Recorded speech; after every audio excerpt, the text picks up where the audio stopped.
വൻപയർ തോരൻ പ്രിപ്പയർ ചെയ്യാനായിട്ട് തലേദിവസം വൻപയർ വെള്ളത്തിൽ കുതിരാൻ വെച്ചിട്ടുണ്ട്. അതൊന്ന് വാഷ് ചെയ്ത് ഒരു വിസിൽ കൊടുത്ത് കുക്ക് ചെയ്തെടുക്കാം. അപ്പോൾ നമ്മൾ വൻപയർ ഇതേപോലെ നല്ലോണം കുക്കായി വന്നിട്ടുണ്ട്. ഇതൊന്ന് മാറ്റി വയ്ക്കാം. ഒരു ചട്ടി ചൂടാവാൻ വെച്ചിട്ടുണ്ട്. അതിലേക്ക് 1 ടേബിൾ സ്പൂൺ വെളിച്ചെണ്ണ ഒഴിച്ച് കൊടുത്തിട്ട് കുനുകുനാ കട്ട് ചെയ്ത് വെച്ചേക്കുന്ന ഒരു സവാളയും കൂടി ഇട്ട് കൊടുത്ത് നല്ലോണം വഴറ്റി ആവശ്യത്തിന് ഉപ്പും കൂടി ചേർത്ത് കൊടുക്കുക. സവാള ഒന്ന് വഴന്ന് വരുന്ന ടൈമിൽ നമുക്ക് അതിന് ചേർക്കാനുള്ള കൂട്ട് പ്രിപ്പയർ ചെയ്യാം.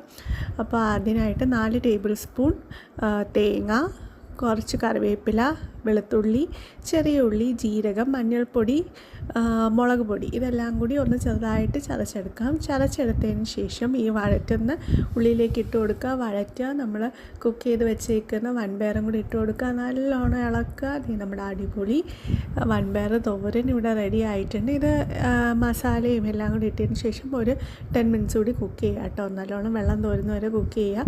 ഇത് ചോറിൻ്റെ കൂടെ കഴിക്കാൻ സൂപ്പറാണ്.